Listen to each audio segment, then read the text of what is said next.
You're tuned in to the Insurtech Edge, where we delve into tomorrow's insurance tech landscape. From AI-driven innovations to groundbreaking strategies, let's hear from the leaders who are reshaping insurance globally.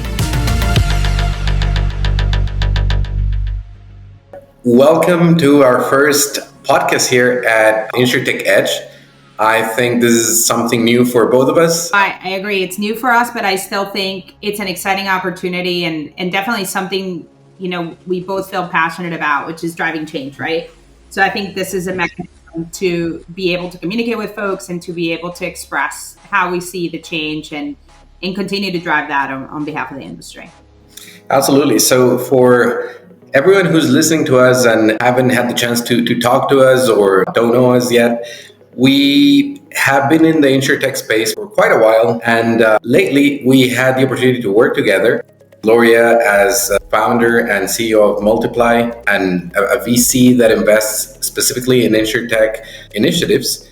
And also, as part of that, COO of Pouch, which is a very, very interesting Insurtech, and I think that it deserves its own episode. We got together a few years ago and we started discussing about, hey, what we are seeing that's going on in the Insurtech space. At the time, I was finishing a project for a large carrier in the Dominican Republic, and we started seeing some of the things that we're going to discuss today. And anyhow, that ended up turning into a company, which now is Proxima. So I'm very happy to have this moment here where a few years down the road, we are able to see what has been built. I think what's interesting, it was exactly that, right? That we had a passion that we felt there was a problem to solve. So what would you say was kind of like the thesis when all this started, let's say maybe 5 years ago before you started MLTPLY, but when you just started MLTPLY, how do you think that's different, or how has that changed or evolved to what we are seeing now? Yeah, so I always kind of start by emphasizing that there's been a macro change in the startup world, right? And that macro change is driven by interest rates, but it's also driven by valuations and exits, right? So a cash-rich VC environment raises valuations and the exits were justified. And so when you look at the numbers, 2020, everybody agreed, very fat valuations, very fat cash. It was impossible for that to continue. So that macro trend also reflects into our sector. Insurtech as a sector had very high valuations with very low results. And then we saw a few publics that did not retain their value, right? So I think that is a core thing that happened to the market at large, but then I think it was definitely accentuated in Insurtech. The hypothesis for us when we started MLTPLY was exactly that. The valuations were too rich. It was costing too much money to get to market fit. And companies still did not have market fit. And so I think I see it as three areas of key investment. There was the marketing investment into acquisition funnel and technical deployment. I think that was the number one richest category, right? I tend to be a little bit short about that. I call it the lipstick on the pig. And then I say the backbone, right? And so most of the money went to that. And the argument I would like to state today, as Progressive is now the second largest cap company in the market and Geico is doing just fine, that was not a problem that needed solving. Absolutely. And so I believe that there was some promise that those companies that were not eating their lunch, and I think they proved that they were just doing that. The second category would be probably some claims innovation and some categorical definition around product growth, right? So for example, there were some new product categories that were open, some bonds that were created, some other insurance products. You can even put a little bit of early embedded in there. And that was the second category of investments. And there were some wins and you saw some things happen there. But again, the results did not match the investment targets, right? I think in general.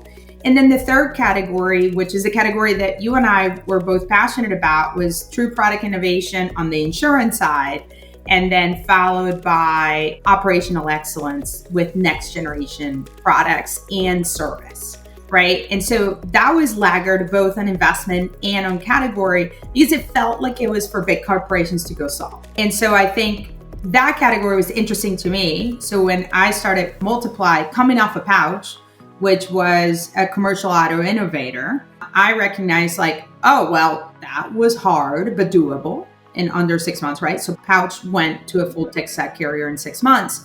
And we said that was hard, but it was doable. What else can we do that looks like that? What you then set out to do, and that's kind of where I think it's important for people to understand what your vision was at that moment, what you've done since, and how that's materialized for value, right? Because your vision was very clear there, what you wanted to do. And then the execution has followed extremely quickly. You know, that was our mandate. We got to get out there fast because there isn't a lot of cash to burn. We were talking about, hey, what do you think the next step in Insurtech is going to be? I was very insisting on we need better processes. We need to work on whatever is behind the curtains, under the hood, because no one's paying attention to that. But when you're an Insurtech and you start working with an incumbent carrier, you quickly realize that the processes behind are still being handled as they have been handled for the last 50, 60 years. That hasn't changed. Our value proposition was that, actually. It was not our initial idea of like, hey, we're going to change the way how we distribute and make this digital. It was actually having a mindset of being able to operate in a very modern fashion, but that also knows about insurance. So then by doing that, we had to make sure that in order to present a value proposition that's mainly focused on the consumer, on the customer, and on the agent, it's user-centric per se, you need to re-engineer your processes behind. And for that, you needed two things under our approach. You're going to need talent, and you're going to need the right tech. And that gap for me is called processes. So those processes and that mindset is what we set out to build at Proxima. Based on that, when we started thinking about, well, what else we need in Proxima to be able to operate modern insurance? All right, we're going to have people that have that talent. We know that at first there's many operational challenges that you're going to have to throw bodies at the problem, like you may learn how it's being done, and then automate it in a way that's sensible and that it makes sense. The idea is not to turn everything into self-service tools or embed AI on everything just because it's the hype, but it's like, when is it going to cost you less to AI, to process and project manager, etc. And whenever we have the chance to automate something, the key is always how much are you paying right now for that? What's your unit economics on that? And how much is it going to change when it goes to full automation and if it uses AI again? Yeah. And I also think for me, like when a lot of the problems you were solving in Proxima for things that Pouch had to go solve for themselves, right? Because we came before y'all were available. And I do recall that process definition was a critical part of our ability to do that, because our teams were kind of like, hey, we need to do this. And I was like, wait, so what's the end-to-end process? So can you talk a little bit about your current experiences at Proxima and how surprising it is to come into established companies with no process? I think like that's a dirty little secret of insurance as well. When we started showing our services out there to carriers and to traditional companies, MGAs, you name it, in the US. MGA carriers, agents, brokerages. I mean, you work across the spectrum. Yeah, absolutely.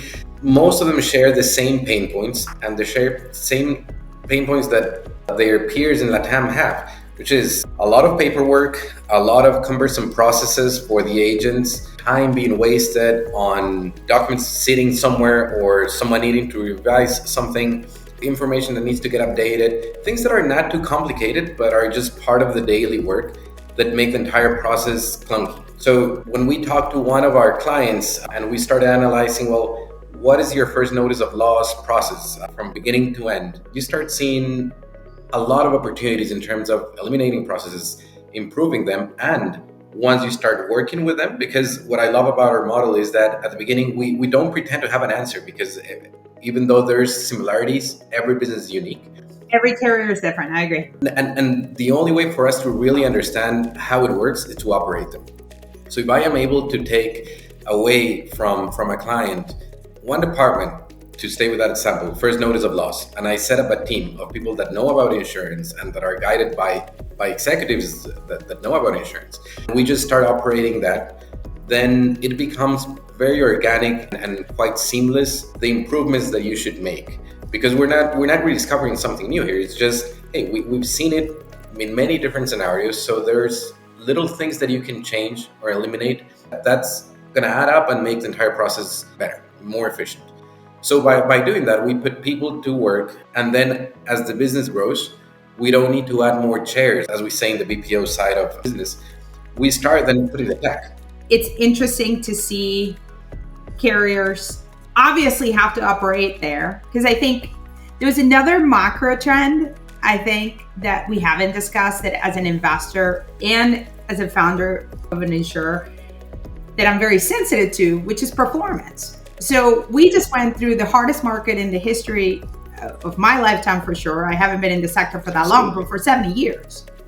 And now is tremendous pressure on the P&L as a result of the loss performance. So we saw long-term. And so what happens when that happens is we came out of COVID super fat. We were forced to give money back. And then when the country opened back up, we saw unprecedented trends that did not come back down for frequency and severity, driven by inflationary. Again, those are macro factors, right? Macro factors that came into insurance, and unprecedented loss ratio performance in every carrier across the board. So what happens is you got to start counting your pennies. So what happens is the first thing is marketing dollars go down because you don't got money to spend because you got to clean your house.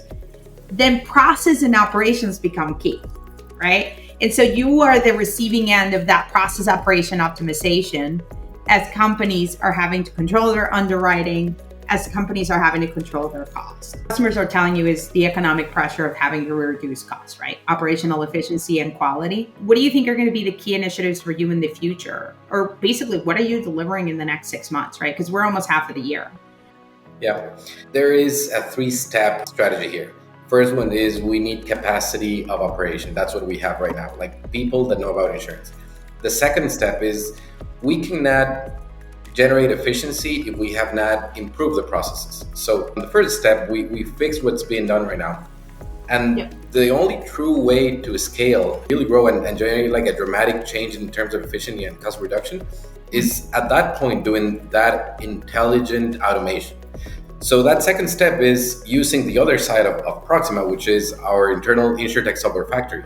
So we build our proprietary software to tackle on the problems that our clients are facing, because we know that the entire industry is facing that. So it's not a boutique approach where we build a website for someone. It's like, hey, we see that there's a need for digitizing in general business process automation and generating flows. So we built a tool for that. We see that there's a pending need on automating at least part of the phone calls that go into the call centers when you have first notice of loss, customer service calls, and everything related to call center and customer service. Billing was like one of the most obvious ones, right? Yeah. So that's the second step. What we've been doing and what we are doing within the next 6 months, it's mature these 2 products and big investments that we've made on Co-Pilot AI. So Co-Pilot is essentially the tool that we're using to automate our call center interactions. And the second one, ProJourney, which essentially helps you digitize the most important or the key flows within an insurance carrier, an MGA, or an agency, which is like agent onboarding, KYC, you name it. Anything that's like a standard business process that would occur within the insurance space. And with that, we get to our third and last step, which was, well, now that we have the tech and we have the people and we have essentially all the infrastructure set, we can get creative and start serving the market opportunities that we are seeing there.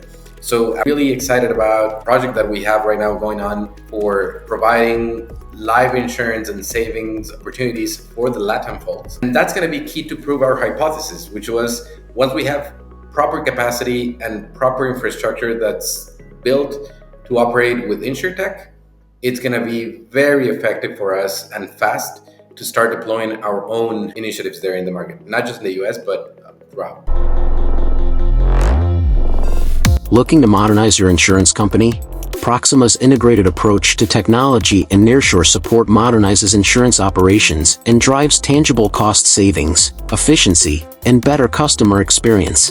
Visit us at proximazolves.com for more information.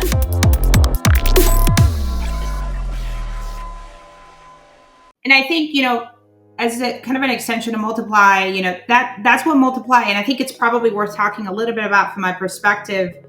Our hypothesis with your investment was an entrepreneurship, meaning somebody who had done it for a carrier, bring them in and put them in kind of an entrepreneur in residence and give them a company, right?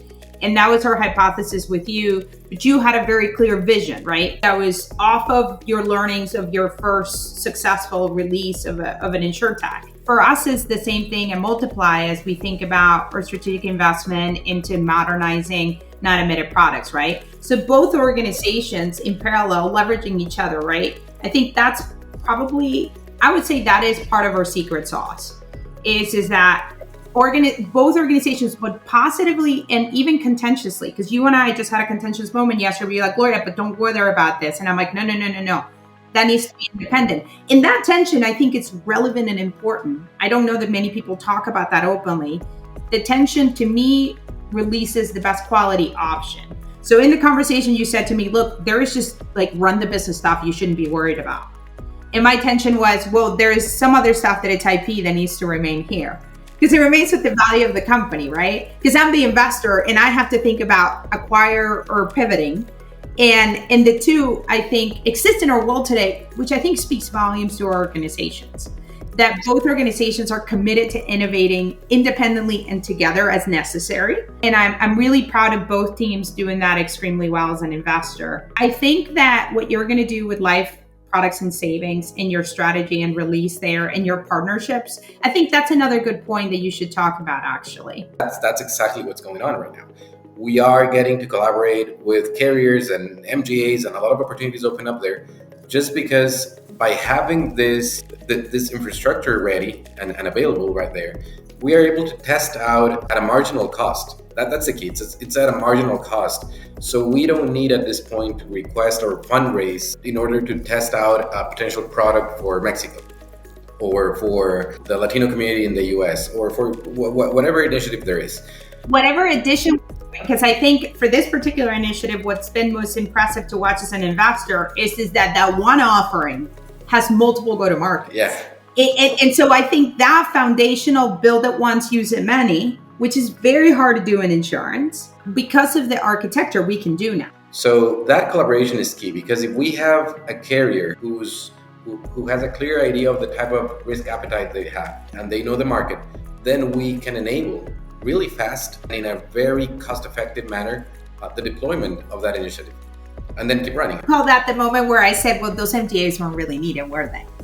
Because I think the tension on the other side, right? So as an investor, obviously I'm very notorious for saying what everybody's thinking. If we would have had competent technology partners who understood insurance, then the capacity would have been able to operate as exactly that capacity. But instead, there was this absolute necessity that we had to release the pen to the MGA because if I was going to be a carrier for a minute, I didn't get it. And that's again where I'm like, I don't think so. I mean, I think, for example, for Pouch, there were two critical things that Pouch did do better. One of which was building a technical stack that makes sense for insurance, right? A triple layer stack where the policy admin system had a master layer on top and it had a delivery layer on top of that. And that middle layer is the secret sauce that then allow Pouch to launch products very quickly, to do data integrations, to do additional automation, to launch our new 9 words to a policy, 9 words to a quote, to a final quote with intelligent automation. And so that wasn't there before. There weren't a technology provider who could give us that. And so I think those were lessons learned, by the way, out of the Insurtech carnage. Came out a lot of good tech that a lot of really smart people who didn't come from insurance did give us. They did teach us how to do things different. There's no best way to learning it by doing it. So, and kind of here to close a little bit, if you had to pick, what are you most excited about and what are you most worried about for the next 2 years? And worry can be problems that you need to solve. I don't think it's a negative thing, but what are those two for you? I'm really excited about deploying the platform or the infrastructure that we have, more than deploying, to making the most use out of it.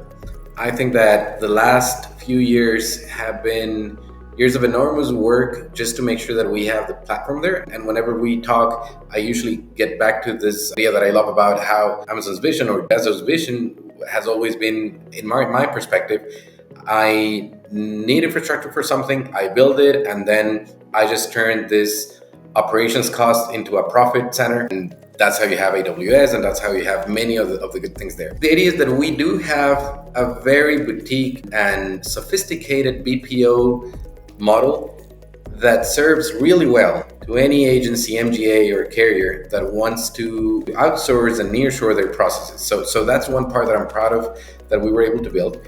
And adding to that tech layer that I mentioned.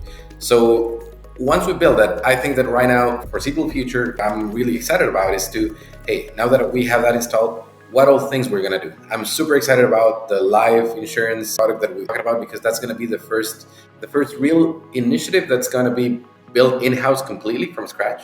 And the other thing is, in terms of challenges, I think that's also the main challenge that I see. Like, the fear is, what if this becomes like super important? We don't want to lose focus on everything good that has been built here. We got plenty of bench talent. My job is to worry that we have bench talent, right? And those are conversations you and I have had, which is unusual as an investor, but it is a big part of what we do, because we are constantly iterating in what our ideas have become companies to us. Yeah, and to that, I'd like to ask you, because it's really interesting how then, as we were talking about the evolution of investment in the sector. So MLTPLY starts with an investment per se, but then you end up rolling up the sleeves, and it's like MLTPLY who goes and says like, hey, the vision of this pouch has to work. I know how to do it. You know what? I'm actually going to do it. And you and your co-founder, Steve, then ended up building. Pouch is like a good and a bad example, right? Because Pouch is my first baby as a co-founder. And so, of course, there is an inevitable sort of situation there, right? But I think in the other initiatives, we wanted talent to come and drive that. But as you and I know, the grind of building things, people misunderstand it. You either have it in you as a founder to do the grind 6 to 6, Monday to Sunday, and you have to find joy in it. And I think building, which you and I find exciting, can be exhausting. And so just to give you a sense, the business Fastlane was born out of the necessity for Pouch to go distribute its non-admitted product, and it needed a broker. And so we established a brokerage and then said, oh, but there's a whole bunch of modernization here that can happen, because all of that is happening on paper. So we went out to solve that problem, and then we solved, and we're like, oh, but we could do this. And so I think what's driving that, to your question, is I'm a product person that's interested in solving the problem. And they are turning into companies, because when you couple these things together, to your point, the Lego, they become valuable.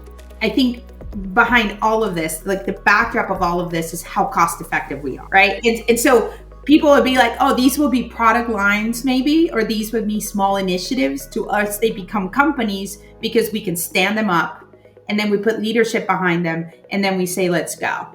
But the decisions are much faster. I mean, I see you and me together and independently being very clear on what needs to happen next, which is, I think, the most critical thing a founder can do is predict the future and deliver it. That's what we get money to do. And I think we're not predicting, but we're executing to that path very cleanly and efficiently. Our bets are predicting, like, we bet this is going to happen. And so I'm anxious about that. But the first time I did it with Pouch, Pouch is coming up on its third birthday. So 3.5 years, started January 4th, delivered on May 11th, aspired to deliver on April 18th. We missed by just under a month. When I think about that and I go back, that was really lonely. And when I think about where we are today, they don't feel lonely. And I think maybe we'll look back and say that is our secret sauce, right? It is the power of many for you and me, and cannot emphasize enough the depth of the team that we have, which is heavily weighted south of the border. For me, for south of my border in your neighborhood, and I'm super proud of that. I think that's perhaps that is our secret sauce. It probably is the best part of the story. Yeah, just to sum it up, if you would have to define it like really shortly, what was your initial hypothesis when you set out to start MLTPLY? And what is it now in terms of, okay, this is what the market's going to do, and now what do you say it's going to do? It's absolutely the same. You can't spend that kind of money to prove that an idea is good. Mm-hmm. It's exactly the same. The difference was I was hoping there was going to be people who were going to come rally with me, and there was you and then a couple others, but now we're finding that you and I have to go back in the docket to do it again. Yes. But if any founder is hearing this, or anyone who's passionate about this work and says, but I want to sign up, give us a call. Like, we're here, we have ideas, we have vision, but I think that the only thing has changed. Hypothesis is still the same. We can't spend all this money to get this done. It's just who, you and me, and then some. The payoffs have been massive, right? Like, I think about Pouch's growth, which is still blows my mind that it doubled its PIF in 6 months, and that it still grew 10% month over month last month. When I think about that and I go, yeah, now I worry that we're not going to hit some incredible number that was a dream, like it was a pipe dream 3 years ago. That is, to me, it gives me the courage to keep going. But the hypothesis has not changed. Right, and that's what I think makes this like so legit, because also the metrics that you're targeting, they are insurance-related metrics, which is something that was clashing to me when I first got into the space and started seeing all these new initiatives where all of a sudden it was all about Silicon Valley type of more e-commerce metrics. And if someone else is hearing this and you're an entrepreneur, I think that we were very lucky to have met when we did, because when we started talking, you usually as a founder, when you go through the path of fundraising, which is usually also like kind of lonely as well, just when you're building, but when you're fundraising, it's horrible. And I remember one of the things I told you was, hey, I want to think of a business model that allows us to forget about fundraising and going through the seed runs until we make the business sustainable on its own. And that's what we did. And I think that a lot of confidence that you gave us, and it has paid off. I think it's an investor. That's what we have to be, because otherwise we pollute the idea. So if you're listening to this and you say, I'm highly independent, highly driven, have a vision, believe in that vision, I wake up in the morning with that vision, and I continuously seek to solve that problem, then this is the place for you. Because I think what we have found in our working relationship is, number one, there's an endless cheerleader ability within our buildings. There is never a bad idea and nothing is not possible. Hard stop. And I think that environment was very critical for me to create, because that's something I did not have for a portion of my career. We have achieved that. This is a place where anything is possible. Then you say, well, but then Gloria, if anything is possible, what's missing? It's not missing, we need more of. We have so much opportunity. We need more of this willingness to own and grow, this willingness to take things into the next step, and understanding that very little counts a lot. Meaning, what is minimum viable product truly? What is it that you need to go out to market? I mean, in the 30-minute conversations you and I were having, as we were having kind of a lack of traction in something, I said, no, screw it. Let's just go back to the basics, do this and reshape the relationship. Within that one conversation, we got alignment and got things out to a more viable place, which, by the way, put us back in control. So I would also say, if you're listening to this and you're like tired of not being in control, by all means, this is the place for you. All right, everyone. Thank you a lot, Gloria. And for everyone listening, thank you very much. We hope to have you back, and just stay tuned. Thank you very much, everybody. It was really good to be here, and congratulations. Thank you. Bye. Thank you for joining us on another episode of the Insurtech Edge. If you enjoyed today's discussion, don't forget to subscribe and give us a 5-star rating. Stay tuned for more exciting episodes coming your way. See you next time.